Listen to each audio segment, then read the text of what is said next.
Hey everybody, this is Tag from the YouTube channel Life Done Free. We had an amazing opportunity this last week. We had Joe Salatin down at not only our farm, but at one of our local schools. We got to have a conversation with high schoolers and administrators and teachers about food, about healthy food, and about getting away from that cycle that continually keeps us sick. Joel came, we went to the school, did a speech to the entire high school. From there, he toured the grounds. We went and had a beautiful lunch with the administrators and teachers and got to have some really great conversations. We then went to my house where we did an entire community day, and it was neat. We spent hours having conversations in just a round table format with many other homesteaders, which was also very unique. I'm going to release these in a series of videos because there is just too much. Today, I thought I would release the video of Joel speaking at the school and speaking to the kids and the administrators and the teachers.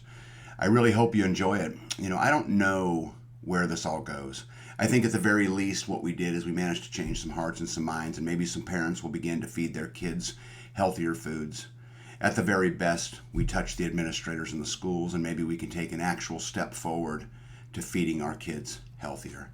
As Joel said, how in the world is feeding our kids healthy food controversial in any way? I'll let you watch it. I'll let you decide for yourself. If you're interested in Joel talking to a high school, come on, let's check it out. Yeah, man. Good morning, Ayla. Yeah. Morning. Hi, ladies. Good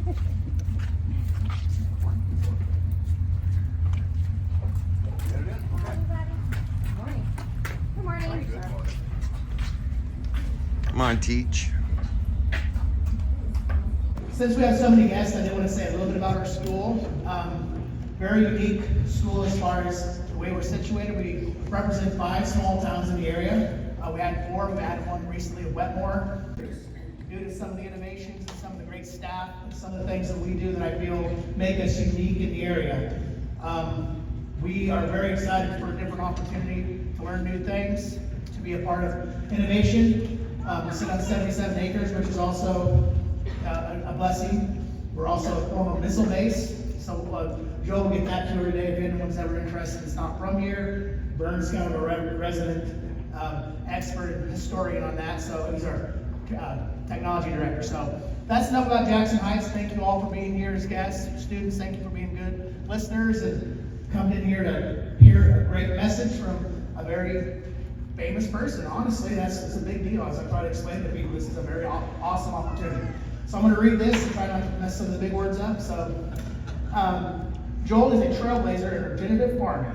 This award-winning author and speaker challenges the industry to rethink sustainability, profitability, and ethical food production.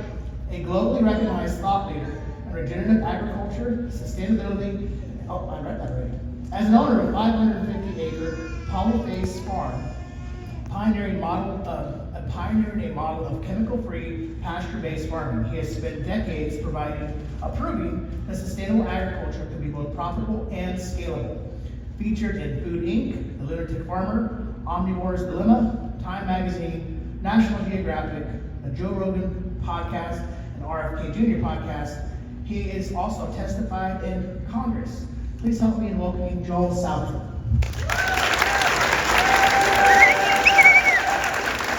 That was excellent. All right. If you don't blame me, Tag, Jeff just put me up to it. All right. We are here to talk about feeding the school. Watching how this talk progresses. If you're a clock watcher or whatever, you can keep up with me. So number one, our food is killing us. American food is killing us. There are things that we Americans want to be number one in. Have the number one basketball team. We love to have the number one football team. We love that, right? There are things we like to be number one in. We like to have the fastest fighter jet. We like to have the best missile. All this. We want to be number one in. There is one thing you don't want to be number one in, and that is non-infectious morbidity. That means dying from non-infectious diseases. there's a big difference between infectious disease and non-infectious. If you study a month, whether they needed it or not. And so a lot of these, open sewers, and it was a kind of a stinky, smelly situation. Actually, the electricians and the plumbers did a lot, mostly to change all that that infectious problem. But now it's the non-infectious stuff: cancer, heart rates, diabetes. We lead the world, America, right now, of the 40 developed nations. So I'm not being condescending here, I'm just trying to be clear. Of the supposedly sophisticated developed nations, of the 40 of them, we are not number 5, not number 10, not number 20, we are number 40, dead last in diseases. That should arrest all from Pillsbury, a little Pillsbury doughboy on top. And let's see, what do we have here? We have enriched flour, which means all the germ and the good stuff has been taken out, and they put a bunch of artificials trying to make it back in. Why don't you just use grain the way it was made? And then we've got apple filling. Listen to what apple filling is. It's water. I mean, you would think it'd be apples, but no, it's water, sugar, corn syrup, which you can't make in your kitchen, modified food starch. Oh, okay, finally get down to apple pulp, malic acid, sodium citrate, sodium benzoate, xanthan gum, carrageenan. This is breakfast at the school. Powdered Benny dough. What do we got in here? We've got thiamine mononitrate. We've got dextrose, granulated sugar, modified cornstarch, soy flour, hydrogenated vegetable shortening, sodium bicarbonate, sodium acid pyrophosphate, titanium dioxide. Well, that sounds like a drill bit. Sodium aluminum phosphate, mono and diglycerides, glucono-delta-lactone, calcium propionate. Is that food? It makes a long shelf life. It's not. I'm just trying to make us aware, folks. We are the first generation in history. This ain't normal. We're the first generation in history that's eating and feeding our microbes. We've got billions of microbes in our insides. You know that? We've got a whole community of microbes in our insides. Real cheese, in 2 days, it gets fuzzy with little mold and microbe. You do this in your science class. And if you take squeezable Velveeta and real cheese, in 3 days it gets a little fuzzy. 5 days it gets even fuzzier. And if you leave it there a week, it sprouts legs and walks off your table. That's real cheese. Velveeta squeezable, you squeeze it on the table, you can come back there in a week, a month, a year, it just sits there. I mean, I've run into people that have 10-year-old McDonald's Happy Meals on a shelf in their house. Doesn't change, doesn't mold, doesn't rot, doesn't do anything. Folks, we are feeding ourselves artificials. So we feed our soils artificials, chemical fertilizers. It'll grow artificial plants, which grow artificial animals, which make artificial food, that make artificial people who can only be kept alive with artificials. That was in 1943. I won't ask for a show of hands for how many of you are taking drugs. When I was your age, as a young person in high school, I didn't know anyone who took a pharmaceutical of any kind. And today, more than half, even of our teenagers, are on some sort of pharmaceutical. So our microbiome is getting a bunch of foreign substance. One of the most interesting experiments I ever saw was on a little school farm in California. This was a middle school program, and every week all the middle schoolers went and spent half a day out at this farm. And they had a worm bed there. This worm bed would look like a big coffin. You know, it was about 8 feet long, 3 feet high, 3 feet wide. And the kids, and had these worms. And let me tell you, there are few things as fun to play around in as worms. Are way more concerned about the purity of the fuel for their automobile, for their car, or farmers for their tractors, than the fuel for our bodies, folks. And that's nuts. We're paying doctors.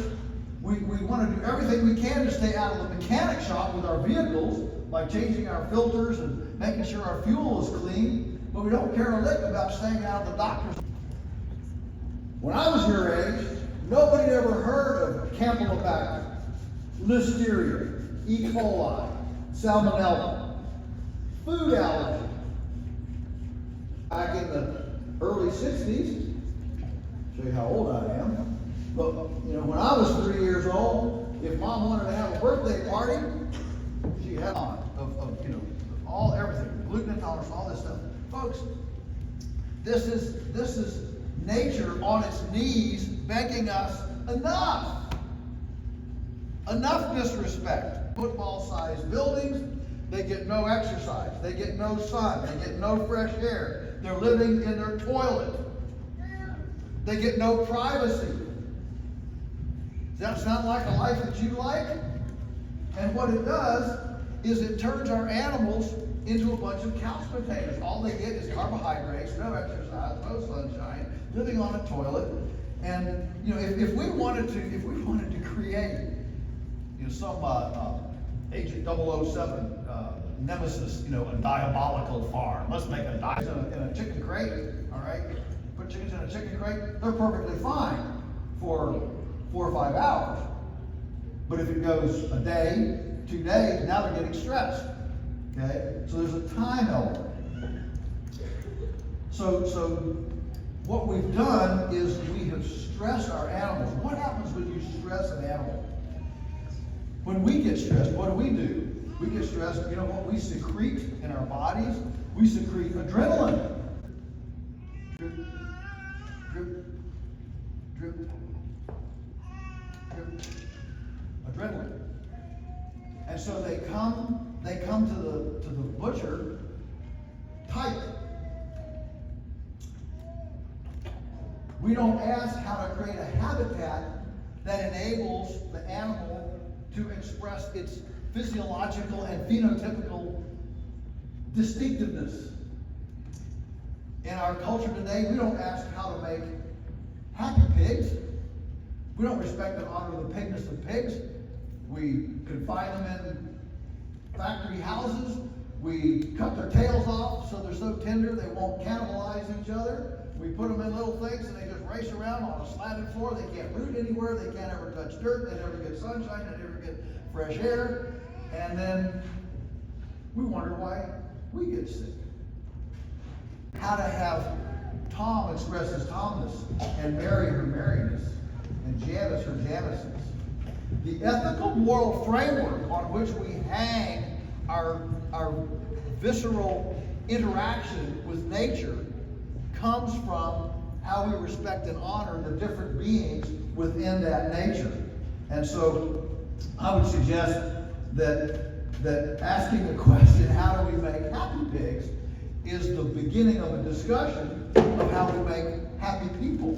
And I would suggest that if we have happy pigs running around out here, and you can go and visit happy pigs here, and you're eating happy pigs, that you will not be eating that stress. Did you know that you can eat happiness? Timer, ours cooked 10 minutes faster. You can eat happiness, or you can eat stress. And I suggest that if you start raising this here at the school, you will find your own happiness encouraged by ingesting happy animals. Number four, we have a vulnerable food system. So the truth message was not allowed to get out. If we want a secure, stable, safe food system, it needs to be more localized, shorter chains of custody between field and fork. The average morsel in America moves 1,500 miles from field to fork. Imagine if your food came from right out here in the field next door, came right in here to the cafeteria to your microbiome. That's a secure, stable, and safe food system. Right along here, okay? Number 5. A reason for this, for you to grow your own food here, is to try to mitigate American culinary and food ignorance. Folks, we have never been this ignorant about our food. I'll just step off the cliff here and choose this. Can somebody in the high school tell me 3 vegetables, you can just give me one, I want 3 students to give me 3 total, 3 vegetables that you can grow when there's frost. Just yell it out. Don't be bashful. This is Carrots. What is it? Carrots. Carrots. Good. We got an A+ here. Carrots. Good one.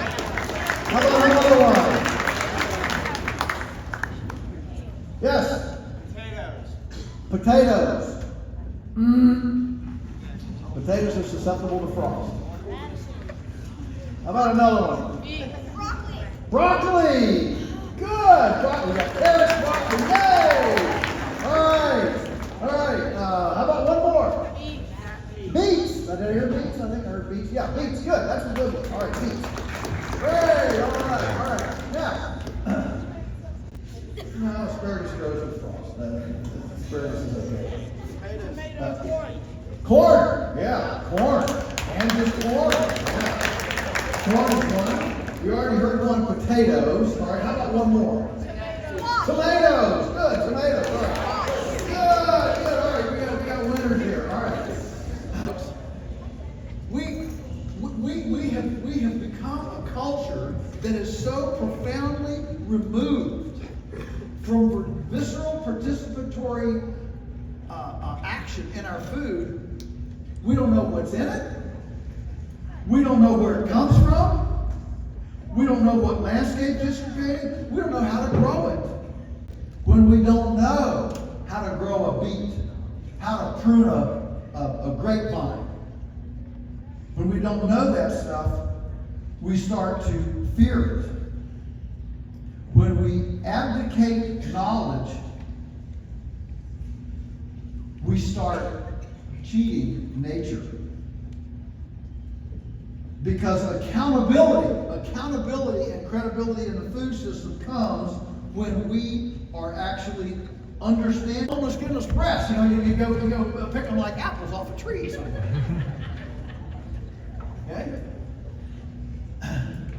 And what happens is that as we fail to participate in the food system, that ignorance steps in, and we start fearing it because we don't know what this is. We don't know how to deal with it. I had a mayor visit me from Ontario. He's a mayor of a city up in Ontario. His wife was the head of a local food bank. You know food banks? Okay. So it was a big outfit, and he had a terrible year the year before, and they had a drought, and I don't know what all, but to make a long story short, he didn't fulfill his contract. He was supposed to grow X number of pounds of butternut squash. He was a commercial grower. I mean, 3 tractor trailer loads of butternut squash. I don't know, but does everybody know what butternut squash is? You know what butternut squash is? Yeah, not very many. Wow. Okay. Butternut squash is like the best squash in the world. I mean, you cook that, put a little butter and honey on that thing, and let me tell you, it's better than this. So anyway, this farmer, he's gonna rock. We'll go pick him up. So they went out with a pickup truck, and they loaded this pickup truck with butternuts, beautiful butternut squash, brought it into the food bank. Couldn't get anybody to take it. What do you do with a butternut squash? You know what to do with butternut squash? don't have enough gumption to, we don't even start on that rabbit hole. To cook it, but the point is, folks, when we as a society lose our connection to our ecological umbilical, our ecological womb, we begin fearing what we don't know. And there is a lot of fear of food today. Look at the number of dietary fads, food fads. You can't eat this, you can't eat that. Celiac, gluten, everything possible. And people live in fear. Right now, in America, we have Anthony Fauci in charge of our food system. Now, I've gotten a little bit of history about this school, and I can't help but congratulate you and salute you for daring to question Fauci national COVID policy. Yeah.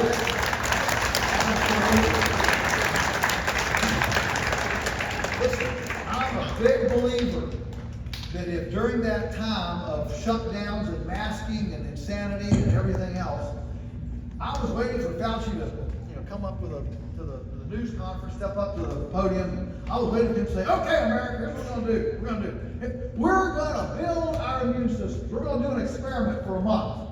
Here's what we're going to do for a month. For a month, we are going to not eat any junk food. No Happy Meals, no Coca-Cola, no Dr. Pepper, no this stuff. We're going to cook single ingredient stuff from scratch, and we're going to eat real food. Let's see. Secondly, we're not getting enough sleep. So you know what we're going to do? We're going to get 8 hours of sleep a night. 8 hours. We're not going to go prowling around, see what kind of mischief we can get into at night. We're going to go to bed, and we're going to sleep for 8 hours. Get enough sleep. What else? Okay. We don't spend enough time outside. So we're going to be out in the sun for 20 minutes a day. 20 minutes a day, we're going to get sun, get vitamin D, get all that going, right? And while we're in the sun, we can walk, we can exercise. We're gonna sweat. Let it go. Because at the end of the day, you can't change them. All you can do is change your response. Right? What? I want you to think of what I just went through, like 8 things? Can you imagine what would have happened if he'd accepted the podium and said, that's how we're going to deal with this, folks. We're not going to send $1 trillion to Pfizer and Moderna and whatever, the pharmaceutical companies. We're not going to inject you with something that gives you myocardia infarction. Boy, that sounds, why don't you just call it a heart attack? Anyway, we're not going to do that. We're actually going to try this other. Does anybody here think that we would have had a better healing time if we'd have tried that experiment instead of what we did? You have connected with, you have accomplished, and you have grown it, processed it, and now you're going to eat it. Suddenly, you realize, wow, my friends, my family, my school, my body, it needs me. It needs me. It's not just up to somebody in Sri Lanka to send food to me. It's not in somebody in New Jersey's, food district to send some hydrogenated material to me. It's up to me. It's up to our class. It's up to our school. We're going to wrap our arms around ourselves and embrace our own need, our own sufficiency, and we're going to be enough. And I know how to do stuff because I know how to raise cows. I know how to raise pigs. I know how to do this stuff. So I start to value myself. I know myself. Knowing yourself comes from doing things. It doesn't come from being patted on the head by parents and teachers and others in church or whatever saying, you're a good boy, you're a good girl. The obvious question when you get patted, and that creates meaning in life and happy gut microbes. And all of that can be done right here on this campus by you. God help us to do it.